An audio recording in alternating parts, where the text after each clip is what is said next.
On va parler de musique maintenant, on va chanter, presque chanter. On va les laisser chanter, les étudiants du lycée Gérard de Nerval qui sont en partie avec nous sur ce plateau grâce à Delphine Clément, étudiante en BTS MUC, Management des unités commerciales. Bonjour. Bonjour. Vous êtes la metteur en scène, non, l'auteur de cette comédie musicale dont on va parler dans un instant. Vous êtes accompagnée de Céline Morels, professeure agrégée d'économie et gestion commerciale au lycée Gérard de Nerval. Merci à toutes les deux d'être là. Merci. Ça se passe à Soissons, et à Soissons, on a monté une comédie musicale.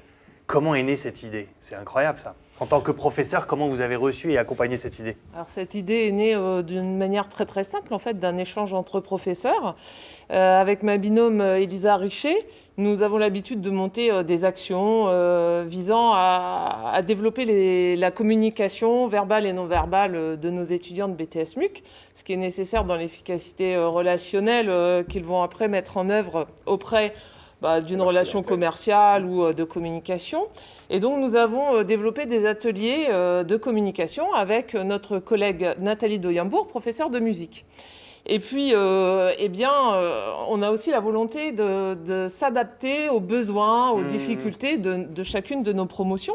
Et dans cette promotion, dont fait partie Delphine, nous avions remarqué des difficultés plus importantes en expression corporelle, verbale, mais aussi un manque de créativité en fait. Oui. Et là, Nathalie Doyenbourg, donc la professeure de musique, nous a dit il faut les faire monter sur scène. Voilà. Il faut qu'ils mettent en scène leur corps, leur voix, etc. L'idée de cette comédie musicale, c'est pas uniquement de faire le spectacle. Là, en l'occurrence, des images qu'on va vous montrer tout à l'heure qui ont été tournées en novembre, c'est pas uniquement que ça. C'est-à-dire que c'est un package complet. Il y a la préparation, l'organisation, la communication, les répétitions, la salle, la scène. Enfin, c'est tout ce qui va autour. Voilà, on voit quelques photos qui vont illustrer un petit peu notre propos. C'est pas juste une comédie musicale. Ça rentre, et c'est ça qui est intéressant, ça rentre vraiment dans le programme pédagogique. En fait, on s'est rendu compte très rapidement avec Elisa et Nathalie que ça représentait une formidable opportunité pédagogique.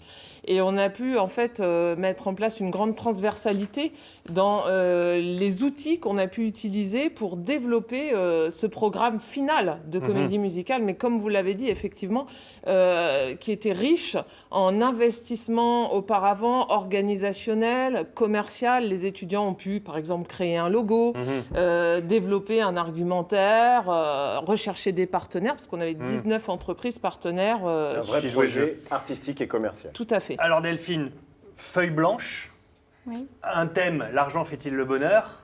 Comment est-ce qu'on écrit une comédie musicale? C'est un vrai travail, un vrai challenge.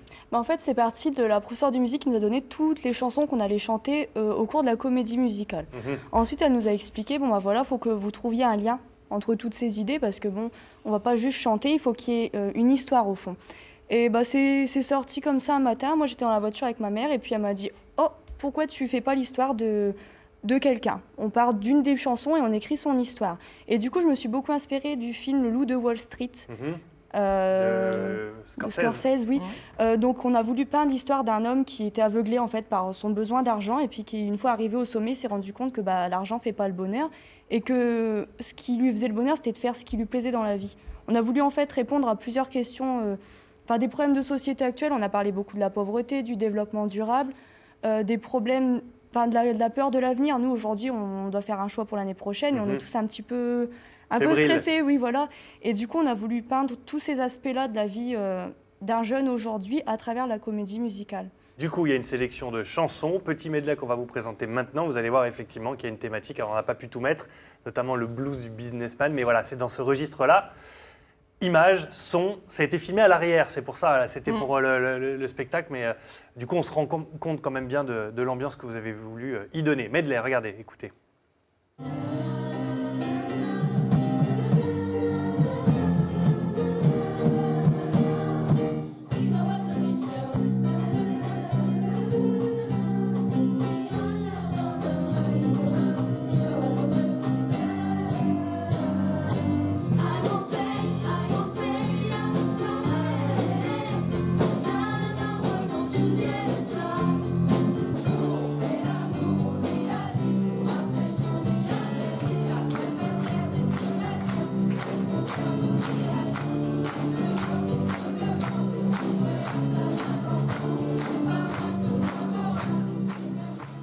Alors, envie de danser avec eux, hein. Ouais. On a envie de chanter, danser, on a envie d'y aller. Alors vous l'avez vu, là c'est effectivement ce qui a été tourné au mois de novembre pour présenter cette comédie musicale. Dans cette thématique-là, on retrouve toutes les matières de communication finalement, d'anglais, de français, de marketing, de vente, de gestion, de droit, d'informatique, de management. Bref, vous avez réussi à compiler tout ça. Est-ce que vous avez senti, vous, en tant qu'auteur du coup de cette comédie musicale, du programme pédagogique qui suivait derrière ?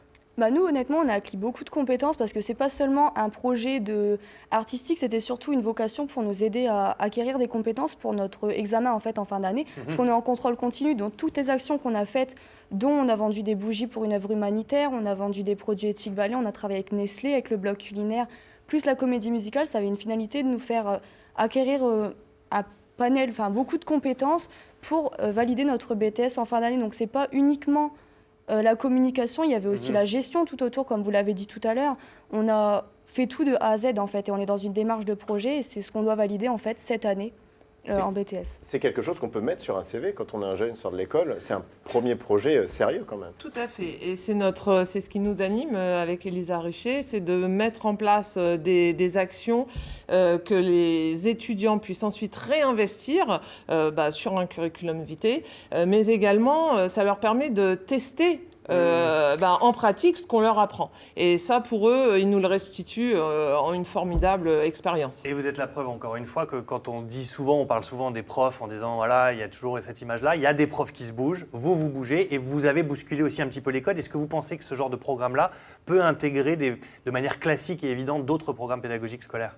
Oui, bien sûr, je pense que ça peut être réinvesti à divers niveaux sur différentes formations, parce que l'enrichissement personnel, l'énergie collective qui a pu être mise en place, et les étudiants nous l'ont dit, ils ont senti la cohésion, l'investissement, l'implication, et ça leur permet de mieux apprendre tout simplement. Très bien. Merci beaucoup à toutes les deux d'avoir eu le courage d'affronter les caméras. Maintenant, ça fait partie du programme pédagogique aussi. Voilà, exactement. La direction, le site internet, très rapidement.